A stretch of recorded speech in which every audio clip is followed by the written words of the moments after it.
पिछली श्रृंखला में हमने देखा कि जब कर्ण भगवान सूर्य की पूजा समाप्त करके आँख खोलता है तो झाड़ियों में छिपे हुए भगवान इंद्र जो हैं, जिन्होंने विप्र का रूप बनाया है, ब्राह्मण का रूप बनाया है, वह कर्ण के सामने आना चाहते हैं। तो झाड़ियाँ हिलती हैं और तब कर्ण कहता है कि आप जो भी हैं वो बाहर आइए और जो कुछ भी अब आप मांगना चाहते हैं वह मुझसे मांगिए, क्योंकि मैं अब अपना पूजा जो है वह समाप्त कर चुका हूँ। और मेरी यह प्रतिज्ञा है कि इस समय जो भी मेरे से कोई जो कुछ भी मांगता है मैं उसको पूरा करता हूँ। इसलिए आप बोलिए कि आपको क्या चाहिए, धन चाहिए, अन्न चाहिए, घर चाहिए या पृथ्वी चाहिए, या कि मैं अपना राज्य ही दे दूँ जिससे कि आप संतुष्ट हो जाएं। तो इसके साथ ही साथ वह दान के महत्व को बतलाते हुए या जिसको हम देते हैं उसके को भी कहता है कि जो हमसे लेचता है, जो याचक है, वो भी हमको कुछ न कुछ देता ही है। हम अगर उसको दान देते हैं तो वह उसका अधिकार ही होता है कभी ना कभी का, जो हम उसको दे करके उससे उड़ीन हो जाते हैं। और अगर हम देते हैं तो फिर जिन मुग्ध आँखों से वह हमको निहारता है या उसके चेहरे पर जो खुशी झलकती है उसको देख करके क्या हम सब कुछ नहीं पा लेते हैं? क्या हमको खुशी अनुभव नहीं होती है? तो अगर हम उसको किसी वस्तु का दान देते हैं तो वह भी हमको भावनाओं का दान देता है। वह हमको अपनी श्रद्धा देता है, अपना प्रेम देता है। या फिर हम अगर किसी पथ पर अडिग हैं, किसी सही निर्णय पर अपने सतपथ पर चल रहे हैं, तो फिर हमको जो प्रसिद्धि मिलती है उसके भी कारण तो ये याचक ही होते हैं। इसलिए हम दे करके भी किसी पर कोई बहुत बड़ा उपकार नहीं करते हैं, बल्कि वह उन्हीं का स्वत्व है जो हम उनको देते हैं। और अगर यह भी सच है कि अगर कोई याचक ही नहीं होगा तो हम देंगे किसको। दूसरी बात, कर्ण यह भी कहता है कि मैंने तो इसी में अपना सुख माना है कि किसी को कुछ दूँ, क्योंकि ऐसे तो मेरे जीवन में कोई सुख है नहीं। इसलिए आप निसंकोच जो है जो कुछ भी मांगना चाहते हैं वह मांगिए। लेकिन इंद्र भगवान, वह तो भगवान इंद्र हैं और उनको न साधारण धन दौलत अन्न या घर की चाह है, बल्कि उनको कर्ण से कवच और कुंडल मांगना है।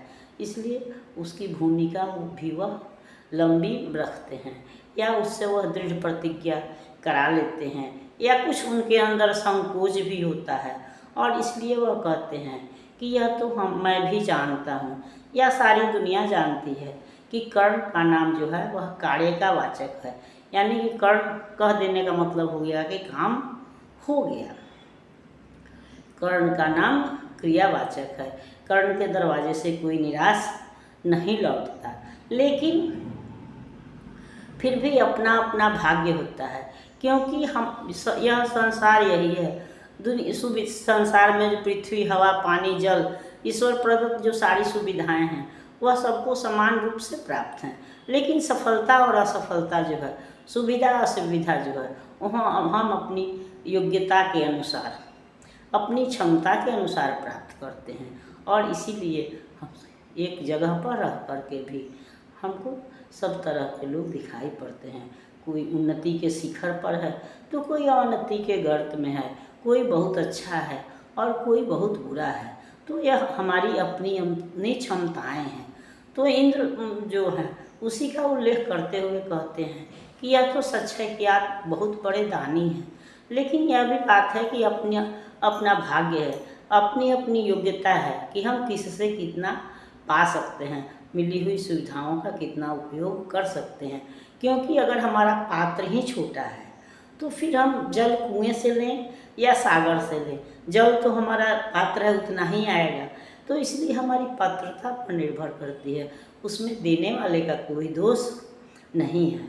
तो इसलिए वह कहता है कि आप तो बहुत बड़े दाता हैं, लेकिन फिर भी मुझे संकोच हो रहा है, क्योंकि मैं जो भी कुछ मांगूंगा अगर वह आप नहीं दे सके तो आपका व्रत भी भंग होगा और मैं भी दुनिया में बदनाम होऊंगा कि मैंने एक अच्छे भले आदमी की प्रतिज्ञा जो है वह भंग करा दी। इससे अच्छा है कि मैं चाहता हूँ, लेकिन कर्ण कहता है कि नहीं।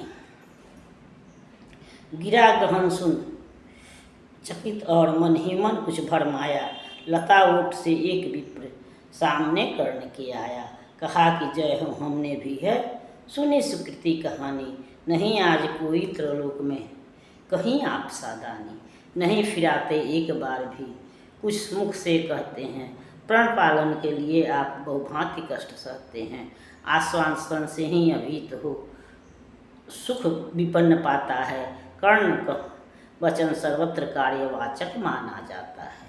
लोग दिव्य सत सत प्रमाण निष्ठा के बतलाते हैं। शिवी दधीची प्रहलाद कोटि में आप गिने जाते हैं। सबका है विश्वास मृत्यु से आप न डर सकते हैं, हंसकर प्रण के लिए प्राण न्योछावर कर सकते हैं।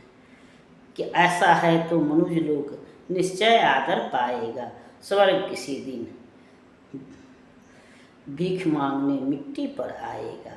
किंतु भाग्य है बलि कौन किससे कितना पाता है, वह लेखा नर के लाट में ही देखा जाता है। क्षुद्र पड़ा पात्र हो मग्न कूप में जितना जल लेता है, उससे अधिक वारी सागर को भी उसे नहीं देता है। अतः व्यर्थ है देख बड़ों की बड़ी वस्तु की आशा, किस्मत भी चाहिए नहीं केवल ऊंची अभिलाषा। कहा कर्ण ने वृथा भाग्य से आप डरे जाते हैं, जो है सम्मुख खरा उसे पहचान नहीं पाते हैं। विधि ने के था क्या लिखा भाग्य में खूब जानता हूँ मैं, बाहों को पर नहीं भाग्य से बलि मानता हूँ मैं। बाहों को पर कहीं भाग्य से बलि मानता हूँ मैं। महाराज उद्यम से विधि का अंक उलट जाता है, हिम्मत का पासा पौरुष से हार पलट जाता है। और उच्च अभिलाषाओं ये तो मनुज मात्र का बल है, वो जगह जगह कर हमें वही तो रखती नित चंचल। तो कर्ण के कहने पर इंद्र भगवान जो हैं वह झाड़ियों से निकलकर आ जाते हैं और वह कहते हैं कि हाँ आपका नाम तो मैंने सुना है, आपका नाम तो पूरा दुनिया में पूरे भारत में प्रसिद्ध है। और कर्ण का नाम ही क्रियावाचक होता है, कार्यवाचक होता है, यानी कर्ण कहा तो काम हो गया। तो आपका नाम सुन कर के ही विपन्न जो है वह सुखी हो जाता है। और आपकी निष्ठा का तो लोग सैकड़ों प्रमाण देते हैं। आप तो शिवी दधीची और प्रहलाद की श्रेणी में गिने जाते हैं। शिवी के बारे में हमने जान लिया कि शिवी ने एक कबूतर की जान बचाने के लिए स्वयं को ही तराजू पर रख दिया। भले तो कबूतर जो है वह बाज का भोजन था, तो वह शिवी का शरणागत हुआ और बाज ने जब कबूतर के बराबर मांस चाहा तो शिवी ने अपना अंग काट कर देना शुरू किया और धीरे धीरे कबूतर का वजन बढ़ता गया और अंततः महाराज शिवी स्वयं तराजू पर आकर बैठ गए। तो फिर बाज ने अपना असली रूप प्रकट कर दिया।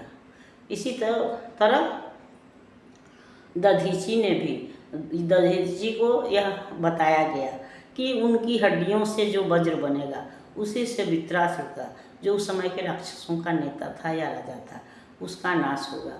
तो देवताओं के कल्याण के लिए दधीची ने स्वेच्छा से अपना प्राण त्याग कर दिया था। और प्रहलाद से भी इंद्र ने उसके सील का दान मांगा था। तो और सील के साथ ही साथ उससे धर्म दान कर्म भी दान में चले गए। तो इतनी जानकारी तो प्रहलाद को थी, फिर भी उसने इनकार नहीं किया। तो इस तरह से हमारे भारत में दानियों की भी कमी नहीं रही है।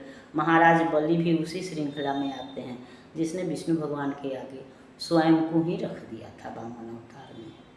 तो उसी श्रृंखला में कर्ण भी आता है जिसने इंद्र भगवान को अपना कवच और कुंडल, यह जानते हुए कि कवच ही उसका एकमात्र रक्षक है, और इंद्र भगवान अपने पुत्र के विजय के उद्देश्य से उससे कवच कुंडल मांगने आए हैं या मांग रहे हैं, फिर भी वह पीछे नहीं हटा और उसने अपने कवच और कुंडल का दान कर दिया। तो इस तरह से इंद्र भगवान ने उसको पूरी तरह से दृढ़ करके, और फिर वही बात है कि फिर कहते हैं कि जिस में कि उसकी भावना और उज्जवल हो जाए, तीव्र हो जाए, वो उससे कहते हैं कि नहीं, यह भी तो फिर भी आप सब कुछ है, लेकिन यह अपने अपने भाग्य की बात है कि हम कितना किससे पाते हैं, यह तो हमारे भाग्य पर, हमारी क्षमता पर निर्भर है। तो वही बात है कि हमारा बर्तन अगर छोटा है तो हम चाहे जल कुएं से भरें या सागर से, जल बर्तन, हमको जल तो अपने बर्तन के बराबर ही मिलेगा, अपनी क्षमता और योग्यता के अनुसार ही हमको सफलता मिलेगी। लेकिन कर्ण कहता है कि आप शायद मुझको नहीं पहचानते हैं, आपने मुझको जाना नहीं कि मेरा नाम ही जो है वह सफलता का, पूर्णता का प्रमाण है, और इस दुनिया में मैंने क्या पाया था, मैं क्या लेकर आया था, क्या मुझे ज्ञान नहीं है। तो मैं तो भाग्य के ऊपर अपने भुजाओं को, अपने बाहुओं को मानता हूँ कि श्रम से अपने भुजाओं के बल पर मनुष्य चाहे तो अपने भाग्य को भी उलट सकता है। और जब हमारी भावनाएं ऊंची होंगी, इच्छाएं ऊंची होंगी, तभी हम कुछ पाने का प्रयत्न करेंगे, और यह इच्छाएं ही हमको आगे बढ़ने के लिए प्रेरित करती हैं, हमको कर्मशील बनाती हैं। अगर हमारी कोई इच्छा नहीं हो तो फिर हम कोई कर्म भी नहीं करेंगे, बल्कि हम निष्क्रिय हो जाएंगे। इसलिए कर्ण जो है इंद्र भगवान को मांगने के लिए प्रोत्साहित करते हुए कहता है कि आप निसंकोच मुझसे जो भी चाहते हैं वह मांगिए। और तब वही इंद्र भगवान जो है उससे कवच और कुंडल मांगते हैं, जिस पर हम अगली श्रृंखला में बात करेंगे। तब तक यह श्रृंखला आपको पसंद आती है तो लाइक कीजिए, सब्सक्राइब कीजिए। मिलते हैं अगली श्रृंखला में, तब तक के लिए धन्यवाद।